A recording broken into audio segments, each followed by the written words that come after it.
Hi, everyone. Welcome back to Taking the Lead, our video podcast with leaders from the PR and communications industry, leaders whom I respect and I've known over the years, and I'm so fortunate to share their leadership insights with you. Let me tell you a bit about today's guest. This is AnnaMaria DeSalva. She is the global chairman and CEO of Hill+Knowlton Strategies, a legacy agency. Previously, she was senior advisor to the CEO of Dow DuPont, CCO of DuPont itself, VP corporate affairs at Pfizer. She's been an advisor on risk communications to the US FDA, worldwide managing director of healthcare at Hill+Knowlton Strategies. So she's a bounce back employee, but she bounced back as the CEO. Isn't that great? Let me tell you a little bit more about her. She's vice chair of the board of directors, XPO Logistics, member, board of governors, Argonne National Laboratory. She was named Individual Achievement Sabre Award winner by Provoke Media, and it has recently joined the executive committee of WPP. As far as her educational background, she earned her BA at the College of William and Mary and is now on the board of the Raymond A. Mason School of Business at William and Mary. And now we're going to dig right in and welcome to Taking the Lead, AnnaMaria DeSalva. Thank you, Ken. I've been looking forward to this. Thank you for inviting me. Absolutely a pleasure. So we've got a lot of questions for you. We're going to dig right in. So, Okay, we've good. talked about the world of PR and communications has grown just so much more complex. It is indeed an era of unprecedented change. You've said the stakes are higher than ever. Could you elaborate on that, please? Sure. Well, look, I think that our industry has been ascending for a long time, and that is especially true, I would say, in those industries where reputation and trust really has everything to do with your license to operate. And I sort of lived that very personally growing up in the healthcare industry. And I don't think I even realized when I was in my 20s and just starting out and focused on healthcare how lucky I was, because the healthcare industry had prioritized communication and public affairs, because there was so much stakeholder pain. They just knew that they had to be successful from a public relations and communications and public affairs standpoint. And all of a sudden there was, funding, and the executives who led the function had a lot of clout, and you could do important things and really get things done working in that function, either on the corporate side, the client side, or as an agency partner. And I'm not sure if that was true in every other industry at the time, but I think it is now. And I think that I just really believe that the quality of communication strategy and the quality of our stakeholder relationships is really at the very center now of how companies grow commercially, how they manage their risk, and how they build their reputational capital. And the environment, its stakeholders are incredibly interdependent. They influence each other in a perpetual cycle of direct and indirect connection and influence. And they're constantly surfing an ocean of information, obviously, that they receive now, they participate in directly. And the quality and accuracy of that information is all over the place and is increasingly becoming less and less accurate and more problematic. So our function, whether you're a client or whether you're an advisor on the agency side, it's like we're in the hot seat now. Like we really have to do a lot of heavy lifting and have great judgment, make great decisions, and execute really intelligent strategies to help companies and other organizations make the right choices and build that trust and awareness and connection in the way that's most relevant to our stakeholders. So it's a great time to be. It's a great time to be in our industry. We're in demand, and we have to be really good at what we do. I love that notion of the ocean of information. I think we're experiencing this summer and for some time an ocean of misinformation. And I think it's Yes. incumbent upon us in the industry to do our share to share the proper information and combat misinformation with every opportunity. So let's talk Absolutely. about the last, 17 months or so since March of 2020.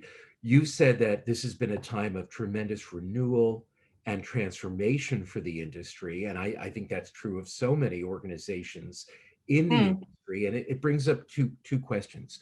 How have you helped transform H&K Strategies? Some of us are old enough to remember it as Hill+Knowlton. It is a legacy organization. How have you helped to transform it? Well, Ken, thank you. I mean, we are still Hill+Knowlton, by the way, and Ah, it is a little confusing, and actually we're working on clarifying and making the brand, you know, I don't know, just more understandable and relevant for today, right? So, but Hill+Knowlton is Hill+Knowlton, and we are approaching our 100th anniversary. We'll be 100 years old in 2027. So next year, we'll be 95, and we'll start a countdown, and really thinking about how to get ready for our second century.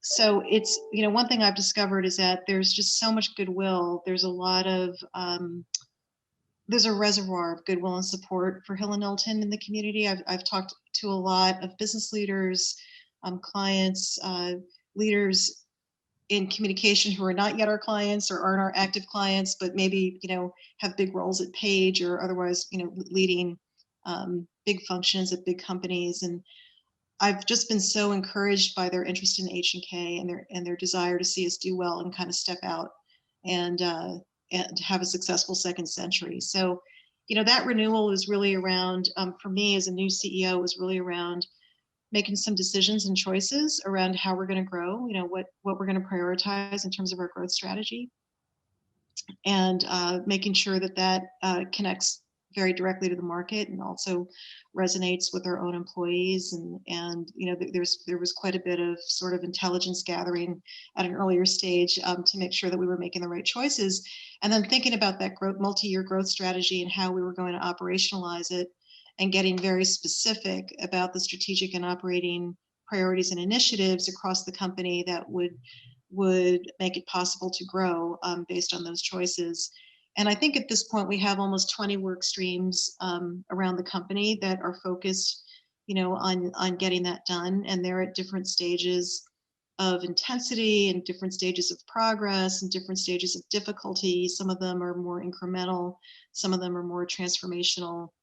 And just this week, I did like a 3/4 day offsite with a couple people, where we stepped back and we said, okay, let's look at the last 2 years. Let's look at the initiatives. Where are we? Let's just be brutally honest, and where do we have to go faster? How are we going to go faster?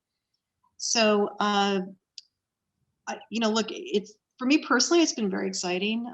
I care about the company so much. I love Hill+Knowlton, and I really want it to embody the purpose of our industry, and the best of what we can do and who we can be.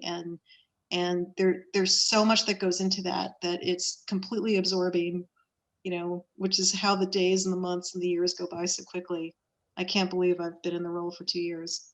yeah, amazing. I'm going to skip my second question because we have so many more questions about that. We have so much I want to ask you about.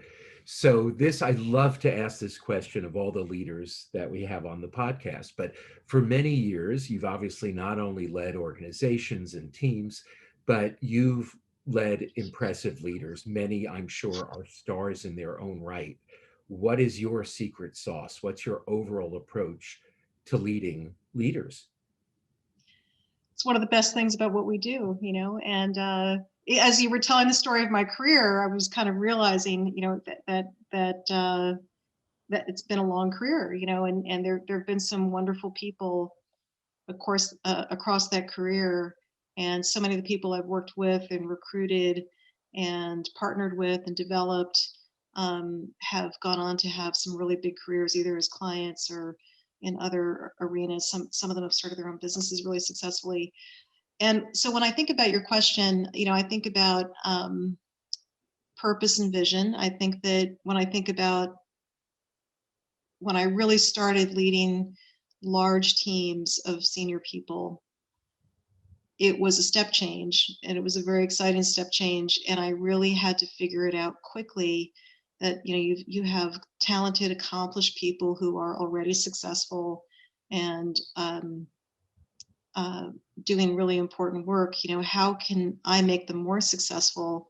And that really very quickly became a North Star, was just, really thinking about how do you participate and amplify that success, and, you know, remove barriers, and provide perspective, and improve their self-awareness, and then very tactically contribute to what they're doing, and make sure that they're aware and that they know and trust that I'm in their corner.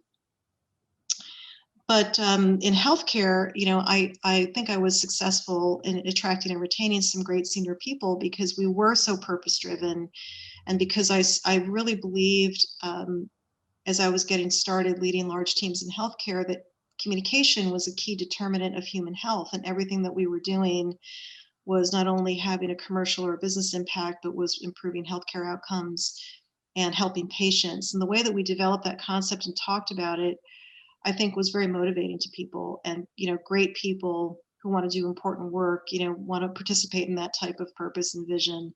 And I can say that to you confidently because I would get that feedback. Like when I was recruiting successfully, that's what I would hear, is people would say, we don't necessarily hear other people talking about healthcare and healthcare communications in the way that you do. So I think purpose and vision, and really focusing on shared success and helping successful people become even more successful are some of the core principles. I think that it's also really important. You have to get good at feedback, and you have to get good, it's like you have to have a growth mindset for yourself and a growth mindset for those people. And growth mindset means that you are perpetually learning and you're integrating everything, good, bad, and indifferent, in a constructive way. And you embrace the things that don't go well, or the pain points, or the friction, or the problems, as opportunities to learn something and improve. And so I think those great leaders, they like feedback if it's quality feedback and if it's given constructively. And I can think of some really nice times actually where you have a conversation, and maybe it's a performance review, maybe it's not, but you're actually kind of mutually exploring what's going well, what could be better, what have we learned, and I think both parties get a lot out of that. And then finally, for sure, sponsorship, because when really talented people work for you, helping them grow also means thinking about maybe things they haven't thought of, or thinking ahead to things that they could do, or responding favorably when they directly ask for your sponsorship. And I can think of a couple of times, to my own detriment, where I've stood people up for new roles, because they wanted them, or because they were ready for them, or I saw something for them, and that only pays dividends. I mean, that has come back to me in many ways, um, very positively, and probably most meaningfully through friendships. Yeah, So, it's interesting as I hear your answer to the last question and something in the previous, it brings up to me this notion of you've got to be courageous to be a leader, right? Truly, yes, you leadership do. is not for the faint of heart. It Yeah. takes courage to say, I can lead people who may sort of be at my level, but I'm here to help them succeed. I think Yes. that takes courage. I think it takes courage to ask for feedback and say, guys, what are we doing right? What can we do better? As you mentioned in your recent offsite, being willing to say what's working, what's not. To Yes. me, that takes guts. And I think it takes guts and maybe some grace to acknowledge that someone needs to leave the nest, someone needs to leave. And not only will I not stop them or get in their way, but I will sponsor them because I know it's the right thing to do, right? We're all contributing to, if we accept that, to people's growth. And as you said, it is the right thing to do. But that all comes back for me to courage, to have the courage to really lead and to be an authentic leader. So you in your career, you certainly reaped that reward and will continue to, because you're still young, which is amazing when you look at everything you've done. For those of you who don't know, I knew AnnaMaria and we were both a lot younger, and not to embarrass you, but you just had that mark of leadership. Everyone knew very early in your career, watch her, she's going places. You just, there's a leadership aura. I don't know. That seems like a blog post I should do. Okay, we'll get back to Thank you, serious Ken. business. You know, you've talked about the critical business importance, the business imperative of closing the gender equity gap. So Mhm. being honest and being courageous, what are the most important things the PR communications industry must start doing right now if we're going to close this gap? Well, thank you for asking. I don't know if you're familiar with um, uh, there's an organization that's done really important work on this. It's focused on parity, and I'm sorry the name is escaping me for the moment, but it'll come back to me in a second. But there's a great group that has really done the hard work to study, to really look at why are women attriting across the leadership pipeline. Because they start in equal numbers with men, and they perform very well, and then they reach middle management and then more senior levels of management, and they precipitously drop off. And Paradigm for Parity, thank you. The organization's Isn't it name is great when Paradigm. it does come back? It Yeah. always Oh comes my back. God. Yes, thank you. If it didn't before the end of this interview, I really would have been uncomfortable. But Paradigm for Parity. The great thing that they did is they studied it, they really unpacked it, and they uncovered 5 levers for helping make sure to reduce the attrition and to get more women into senior leadership roles, and then maybe even into board governance roles. And so I think we need to do the same thing. I think we can learn from the work that's already been done, and some of the things are going to be familiar to you, like unconscious bias. But also, long before COVID, this group identified that it was very important for employers to be very open-minded about where women are located, and the fact that their output and their impact, um, there needs to be some orientation around output and impact as opposed to physical presence all the time and location, to help women more easily integrate their lives. I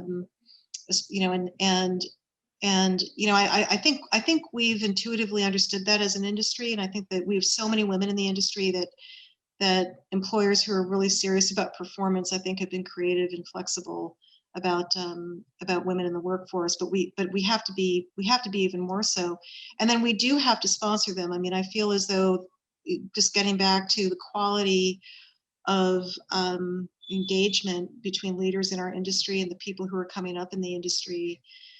Sometimes we make assumptions, and we need to test those assumptions. We need to sit down with people. We need to understand, what do they want. We have to help them discover what they want. We have to help them not to be afraid to aspire, and we need to help them see that there are solutions and avenues and a roadmap to get what they want, even if it's not obvious.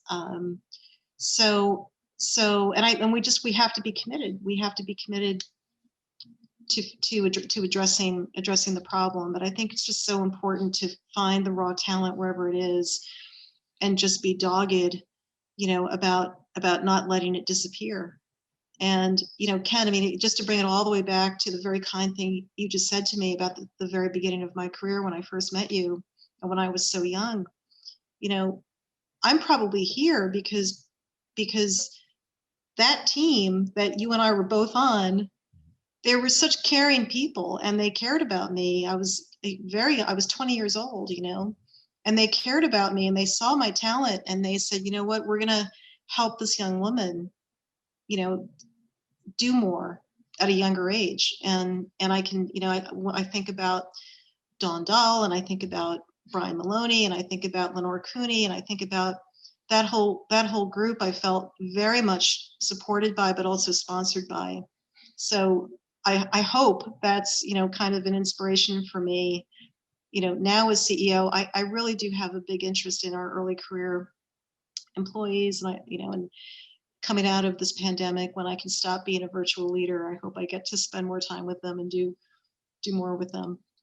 It's funny, that's that moment right there also reminds me, the impact leaders and managers and supporters can have on people, and that when they do well by us as leaders, and we remember all those years later, it has such Yeah, incredible impact. And I think back to the glass ceiling breakers who took over that firm, Gene Schoonover and Barbara Way Hunter, and they saw something in me as a leader and gave me great opportunity.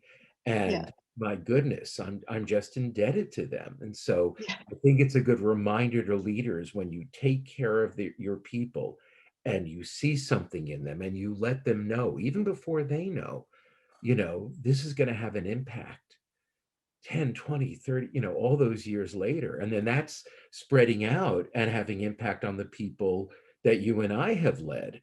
And that becomes part of a leadership legacy. And that's really what it's all about, isn't it? You know, it that really is. that's as I always said, no, there's no tombstone in the PR cemetery that says, "Oh, they doubled their account budget." I mean, it's very nice if you can double your account budget, but if you inspired and influenced people to greatness, that's Yeah. really what it's all about, I think. So, Which is by the way, which is why your podcast is so important, and why you've been able to get so many people to participate, because we want to amplify those experiences. And so thank you for what you're doing. oh, that's very kind of you. So thank you for those kind words and for being on the podcast and My sharing pleasure. your leadership wisdom. We really appreciate it. My pleasure, Ken. Thank Good to you. see you. Okay, take care.